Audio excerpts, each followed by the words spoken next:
Hello friends, जय माता दी। कैसे हैं आप सब दोस्तों? आप सभी कर्म करते रहते हैं और फिर भी फल की प्राप्ति नहीं होती। कर्म तो कहते हैं कि एक लेबर भी करता है, दिन भर मेहनत करता है, फिर भी वो करोड़पति नहीं बन पाता है। इसी में ऐसी दिशा आती है जहाँ पर कुछ विशेष उपाय करने से आपके जीवन में बहुत बड़े बड़े बदलाव आते हैं। और कहते हैं इन छोटे छोटे उपायों से बहुत जल्दी, यहाँ तक कि 7 दिनों में पैसों की बारिश होती है। इन छोटे छोटे उपायों को करके आप अपनी लाइफ में बड़े बड़े चेंजेस ला सकते हैं। विशेष रूप से हमारे शास्त्रों में एकादशी, पूनम, प्रदोष, इनको व्रत करके, वैसे तो कोई भी दिन ठीक है, लेकिन पूर्णिमा तिथि बहुत खास होती है। वो भी जब जेठ माह की पूर्णिमा आ रही हो, जेठ पूनम कहते हैं इसको, और हर महीने में एक पूर्णिमा तिथि पड़ती ही पड़ती है। आप जानते ही होंगे कि शुक्ल पक्ष की जो 15वीं तिथि होती है, जब कोई महीना पूरा होता है तो उसे पूर्णिमा कहा जाता है। ऐसे में पूरे साल में 12 पूर्णिमा तिथियां पड़ती हैं। जब मलमास होता है तो 13 हो जाती है। और इस दिन कोशिश करना चाहिए कि आप उपवास करें। आप देखते होंगे पूर्णिमा आते आते बहुत सारे लोग उद्विग्न होने लगते हैं, एक्साइटेड होने लगते हैं, क्रोध में वृद्धि हो जाती है। कई लोगों का मन बहुत ज़्यादा बेचैन रहने लगता है, नींद कम आने लगती है। जो विशेष रूप से कमज़ोर दिमाग वाले लोग होते हैं, उनके मन में आत्महत्या जैसे तक के विचार आ जाते हैं। इसका कारण है कि इस दिन विशेष रूप से समुद्र में ज्वार भाटा उत्पन्न होता है। आप सभी जानते हैं चांद का सीधा संबंध किससे? धरती के जल से है। तो जैसे पूर्णिमा आती है, समुद्र में ज्वार भाटा होता है, चंद्रमा समुद्र के जल को अपने ऊपर की ओर खींचता है। इसी तरह से हमारे ह्यूमन बॉडी में क्या है? लगभग 85% पानी है। तो पूर्णिमा के दिन इस जल को भी ऊपर की ओर खींचता है, और जिसकी वजह से चंद्रमा का प्रभाव तेज होने से हमारे जो शरीर के अंदर रक्त में न्यूरॉन सेल्स होते हैं वो एक्टिवेट हो जाते हैं। और ऐसी स्थिति में इंसान ज़्यादा उत्तेजित होने लगता है, भावुक होने लगता है। विशेष रूप से जिनके पेट की पाचन शक्ति कम होती है, ऐसा देखेंगे आप कि इन लोगों को खाना खाते ही नशा सा आने लगता है, नींद जैसा आने लगता है। क्योंकि नशे में न्यूरॉन सेल्स जो होते हैं वो शिथिल हो जाते हैं, और दिमाग पर नियंत्रण, दिमाग का नियंत्रण हमारे शरीर पर नहीं रह जाता। तो ऐसे लोगों पर चंद्रमा का प्रभाव गलत दिशा लेने लगता है, और इसीलिए आपको पूर्णिमा का व्रत रखना चाहिए। इस दिन चंद्रदेव अपनी पूर्ण जो 16 कलाएं होती है उससे भी युक्त होते हैं। इस दिन अगर आप उपवास करते हैं और उपवास करके चंद्रमा को अर्घ्य देते हैं तो मनुष्य की मानसिक और आर्थिक स्थिति दोनों ठीक होती है, क्योंकि चंद्रमा को द्रव्य और मन दोनों का कारक कहा गया है। कोशिश करें इस दिन व्रत करें, हल्का फलाहार करें, नहीं तो कम से कम इस दिन तामसी चीज़ों का तो सेवन ना करें। मांस, मदिरा, प्याज, लहसुन, नशे आदि से दूर रहें। इससे आपके सिर्फ शरीर पर ही नहीं, आपके भविष्य पर भी दुष्परिणाम पड़ता है। दोस्तों, जेठ माह की पूर्णिमा तिथि है। हर त्यौहार की भांति इस पर भी संशय है कि 21 जून को करना है कि 22 जून को। तो बता दूं, 21 जून को सुबह 6:01 पर पूर्णिमा तिथि शुरू हो रही है, और इसका समापन हो रहा है 22 जून को सुबह 5:07 पर। ऐसे में जो व्रत की पूर्णिमा रहेगी, जो लोग सत्यनारायण भगवान की कथा करेंगे, लक्ष्मी नारायण पूजा आदि करेंगे, पूर्णिमा की रात्रि के उपाय करेंगे, वो सभी 21 जून को करेंगे। जो लोग स्नान दान करना चाहते हैं, तीर्थों में स्नान करना चाहते हैं, स्नान करके दान करना चाहते हैं, वो सभी 22 जून को शनिवार के दिन आप पूर्णिमा व्रत का पालन कर सकते हैं। जो भी महिलाएं, वट पूर्णिमा बहुत इम्पॉर्टेंट है, क्योंकि वट पूनम है। कई लोग वट की अमावस्या मनाते हैं, जो हमने 15 दिन पहले की, और जो स्त्रियां वट पूर्णिमा करती हैं वो सभी 21 जून को ही व्रत रखेंगी। और संत कबीरदास जी की जयंती इसी दिन मनाई जाएगी। बड़ा हुआ तो क्या हुआ, जैसे पेड़ खजूर, पंछी को छाया नहीं, फल लागे अति दूर। तो दोस्तों, कबीरदास जी के दोहे इस दिन अवश्य सुने, बहुत लाइफ में मीनिंग देते हैं, हमें बहुत डाउन टू अर्थ रखते हैं। इस कबीरदास जी की जयंती पर उनके दोहे थोड़े से अवश्य सुने, बच्चों को भी सुनाएं। और वट पूर्णिमा की जो विधि है वो मैंने ऑलरेडी दी हुई है। जिन लोगों ने अमावस्या पर व्रत किया था, यात्रा होने की वजह से मैं ज़्यादा रिकॉर्डिंग्स नहीं दे पा रही हूँ, तो क्षमा चाहती हूँ। आप लोग सेम विधि को फॉलो करके व्रत को करें। और इस दिन पहला आपको व्रत करना है, दूसरा पवित्र नदियों में स्नान करना है, तीसरा अपने इष्ट का ध्यान करना है। क्या करना है? भोलेनाथ को 1 लोटा जल, चंद्रमा को 1 लोटा जल, लक्ष्मी नारायण की तिथि है तो सत्यनारायण भगवान की पूजा, दान, पुण्य ये कीजिए। दोस्तों पूर्णिमा तिथि के दिन पितृ तर्पण भी करना चाहिए। तो जो लोग भी पितृ की पूजा आदि करा सकते, पितृ शांति पूजा आदि करवा वो कीजिए, और नहीं तो आप चाहें तो 1 लोटा जल दक्षिण मुखी होकर इस दिन अपने पितृ के निमित्त अवश्य दीजिए। ओम सर्वेभ्यो पितृभ्यो नमो नमः। इस दिन आपको दान जब करेंगे तो चंद्रमा से जुड़ी चीज़ों का दान करना चाहिए, जैसे सफ़ेद कपड़ा हुआ, चावल हुआ, चीनी हुआ, दही हुआ, चांदी हुआ, इन चीज़ों का दान कर सकते हैं। गर्मी उफान पर है, 50 डिग्रीज़ के आसपास पूरे देश में तबाही मची हुई है। तो आप चाहें तो राहगीरों के लिए शरबत आदि, कोई भी पानी के छबीले आदि लगा सकते हैं। जल का दान करने से आप देखेंगे जीवन में बहुत सारी परेशानियों का हल मिलता है। आपकी जो मेंटल स्थिति अगर कंफ्यूज लग रही है, परेशान लग रहे हैं, तो आप एक बार जल का दान करके देखिए दोस्तों, आपका मन बहुत मजबूत होगा।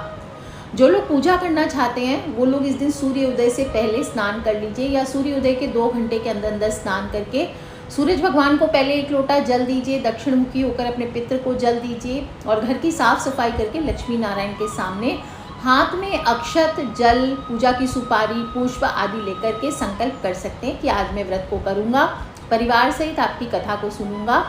और इसके बाद आप चाहें तो सत्यनारायण भगवान की कथा सुबह भी सुन सकते हैं, दोपहर को भी सुन सकते हैं, रात्रि में भी अपने परिवार सहित आयोजन किया जा सकता है। पूरब की ओर मुँह करके बैठ जाना चाहिए। चौकी पर लाल पीला वस्त्र बिछाकर लक्ष्मी नारायण को आसन दीजिए। पीला कपड़ा दाहिनी ओर बिछाकर विष्णु भगवान को स्थापित करें। लाल कपड़ा बिछाएं और बिछाकर देवी लक्ष्मी को विराजित कीजिए। लाल, सफ़ेद, पीले पुष्पों से विधि विधान से पूजा कीजिए। आप चाहें तो कोई पंडित जी या आचार्य जी को बुला करके भी पूजा करा सकते हैं। इस दिन हो सके तो लक्ष्मी माँ को कमल के पुष्प अर्पित कीजिए और एक मंत्र बोले, ओम श्रीम ह्रीम शिम कमले कमलालय प्रसिद्ध प्रसिद्ध श्रीम ह्रीम शिम ओम महालक्ष्मी नमः। दोस्तों, एक साल हर पूर्णिमा देवी लक्ष्मी को अगर आप कमल का पुष्प अर्पित कर करके इस मंत्र को बोलते हैं तो आप देखेंगे कैसा कमाल। कहते हैं 7 पीढ़ियां तक राजा करोड़पति होती हैं, धन की वर्षा होती है। और इस दिन आपको मखाने की खीर हुआ, आटे की पंजीरी हुआ, फ्रूट्स हुआ, है ना, 5 तरह के फल होते हैं, शुद्ध घी से बनी हुई मिठाइयाँ, इन चीज़ों का आपको सत्यनारायण भगवान को, लक्ष्मी माँ को भोग लगाना चाहिए। और कथा का श्रवण करने के बाद आरती अवश्य करें। पूर्णिमा तिथि पर व्रत रखकर अगर आपके पास दक्षिणावर्ती शंख है, ये तो एक उपाय हुआ, और नहीं तो आप सिर्फ दक्षिणावर्ती शंख हो आपके पास तो आप इससे भी उपाय कर सकते हैं। उसमें आप दक्षिणावर्ती शंख से विष्णु भगवान, राम जी या लड्डू गोपाल, जो भी आपके पास विष्णु भगवान के जो अवतार हैं उनके हुआ या विष्णु भगवान का स्वरूप है, उनकी आप पूजा करें, उनका आप अभिषेक कर सकते हैं। और नहीं तो सिर्फ दक्षिणावर्ती शंख में पीले चावल भरकर उससे उसकी आप दक्षिणावर्ती शंख लक्ष्मी स्वरूपा मानी गई है, तो आप सिर्फ उसकी भी पूजा कर सकते हैं। मंत्र कोई भी ले लीजिए, ओम महालक्ष्मी नमः, ओम नमो भगवते वासुदेवाय, ओम नमो भगवते वासुदेवाय, ओम नमो नारायणाय, ओम महालक्ष्मी नमः, ओम श्रीं ह्रीं शिं कमले कमलालय प्रसिद्ध प्रसिद्ध श्रीं ह्रीं शिं ओम महालक्ष्मी नमः। कोई भी मंत्र आप ले लीजिए। नहीं आपके पास कोई अभिमंत्रित चीज़ें हैं, लक्ष्मी कारक चीज़ें हैं, हत्ता जोड़ी हुआ, मृग कस्तूरी हुआ, सियार सिंगी, कौड़ियाँ पीली होनी चाहिए, और गोमती चक्र हुए, तो इनको आप हमेशा घर पे रखा करें। ये कब आपकी लाइफ बदल देती है आप खुद भी नहीं जान पाएंगे। तो इस दिन आपको इस प्रकार से आपको पूजन करना चाहिए और लक्ष्मी मंत्रों का जाप कीजिए। आपकी सभी मनोकामनाएं पूर्ण होंगी, आपके घर से दरिद्रता का नाश होगा। और इस व्रत के प्रभाव से अगर कहीं फंस गई आपकी गाड़ी, अगर कोई नौकरी चली गई है, रास्ता नहीं मिल रहा है आपको, बिल्कुल कोई काम फंस गया है, कोई केस फंस गया है, आप इस व्रत को करके देखिए, आपकी सभी मनोकामनाएं पूर्ण होती है, धन संपत्ति सुख वैभव में वृद्धि होती है। और इस व्रत को कुछ लोग सोचते हैं सिर्फ शादीशुदा लोग कर सकते हैं, ऐसा नहीं है। जो लोग अनमैरिड हैं उन्हें भी इस व्रत को करना चाहिए, इससे उन्हें सुयोग्य जीवन साथी की प्राप्ति होती है। दोस्तों, इस व्रत के उद्यापन भी अवश्य करना चाहिए। ऐसा नहीं कुछ लोग साल भर व्रत उठाते हैं, करते चले जाते पर उनको फल की प्राप्ति नहीं होती है, क्योंकि आप इस व्रत को पूर्णता नहीं देते। पूर्णिमा का व्रत है तो पूर्णता ज़रूरी है। इसके विषय में माता यशोदा एक बार पूर्णिमासी व्रत के उद्यापन की विधि जानने की इच्छा से भगवान श्री कृष्ण से कहती है। तब श्री कृष्ण भगवान उनको बताते हैं, हे माता, मार्गशीर्ष माघ अथवा वैसाख की पूर्णिमा को व्रत आरंभ करना चाहिए और भादो या पौष को छोड़ देना चाहिए। प्रत्येक पूर्णमासी को शिव और पार्वती जी के शास्त्रोक्त रीति से षोडशोपचार पूजन करना चाहिए। आटे का दीपक बनाकर उसमें घी और बत्ती डालकर उसको जलाना चाहिए और हर महीने एक एक दीपक बढ़ाते जाना चाहिए। जब 32 दीपक हो जाएं पूरे तो 32 पूर्णिमा पूरी हो जाएगी। तो जेठ अथवा किसी भी पूर्णमासी को उद्यापन करना चाहिए और उद्यापन विधि बताई हुई है पहले भी मैंने। इस दिन क्या करना है, चतुर्दशी के दिन से ही निराहार रहकर उपवास किया जाता है और रात को मंडप बनाकर उसके बीच में मिट्टी का एक कलश जल भर के रखते हैं। फिर उस पर बाँस के एक पात्र से उसको ढक देते हैं और उस वस्त्र से आच्छादित कर देते हैं। फिर उस पर यथाशक्ति सोने की एक उमा और महेश्वर की प्रतिमा स्थापित करें। पुस्तक के आरंभ में पुस्तक आपके पास होनी चाहिए, किसी भी पूजा दुकान में मिल जाएगी। वहाँ से दी हुई विधि के अनुसार पूजन कीजिए, धूप दीप नैवेद्य फल फूल अर्पित कीजिए। रात्रि में गाना बजाना कीर्तन नृत्य आदि करके जागरण किया जाता है और अगले दिन सुबह नित्य कर्म से निवृत्त होकर स्नान ध्यान करके अग्नि स्थापित करके तिल जौ चावल शर्करा घी और जो भी अन्य चंदन सुगंधित द्रव्य होते हैं उनसे संकल्प करके ओम नमः शिवाय इस मंत्र से 108 बार आहुति दी जाती है। फिर ओम उमाय नमः इस मंत्र से 108 बार आहुति दी जाती है। इस प्रकार से हवन करके 10 दिक्पालों को उमा महेश्वर के निमित्त बलि देते हैं और पुनराहुति देते हैं, फिर आरती करते हैं। इसके बाद यथाशक्ति ब्राह्मण को उनकी पत्नियों के साथ और अपने कुटुंबियों सहित प्रसाद ग्रहण करना चाहिए। हाथ जोड़कर बोलना चाहिए, मंत्रहीनम क्रियाहीनम भक्तिहीनम सुरेश्वरम यत पूजितम मया देवम परिपूर्णम तदस्तु में। इस तरह से श्लोक का पाठ करें और कहें कि हे देव, मैंने जो मंत्रहीन क्रियाहीन और भक्तिहीन पूजन किया है यह सब आपकी कृपा से पूर्ण हो। हे देवादिदेव, आपको नमस्कार है। ऐसा करते हुए विसर्जन करना चाहिए। जो आचार्य आपकी पूजा करवाएंगे उनको दक्षिणा दे दीजिए। दूध देने वाली जो गाय होती है उसको बछड़े से युक्त होकर के आपको दान करना चाहिए अगर आपकी इतनी क्षमता हो तो। और श्री कृष्ण भगवान कहते हैं कि इस प्रकार से जो भी स्त्रियां व्रत करती है वो जन्म जन्मांतर तक कभी विधवा नहीं होती और इस लोक में उत्तम उत्तम भोगों को भोग कर अंत में स्वर्ग को प्राप्त करती है। तो बोलिए उमा महेश्वर भगवान की जय, विष्णु भगवान की जय, लक्ष्मी मैया की जय। तो दोस्तों, इस प्रकार से जो इस उत्तम व्रत को करते हैं सभी को धारण करना चाहिए।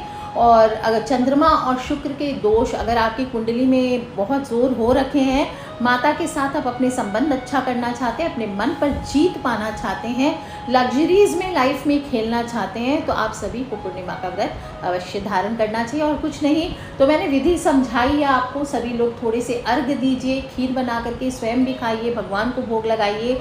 इस तरह से हर पूर्णिमा पर अगर आप 5 काम जो करते हैं दोस्तों, आप देखेंगे 7 दिनों में पैसों की बारिश अवश्य होती है। थोड़ी सी अतिशयोक्ति है पर सच में कहीं ना कहीं से आपको रास्ता मिलता है। करके देखिए दोस्तों, खिलखिलाते रहे, मुस्कुराते रहे और माता रानी आप सभी की रक्षा करे, प्रभु आपकी रक्षा करे। इसी सच्ची कामना के साथ आज के लिए इतना ही। Take care friends, love you all. जय माता दी, बम बम भोलेनाथ की जयकारा, शेरा वाली दा बोल, सांचे दरबार की जय।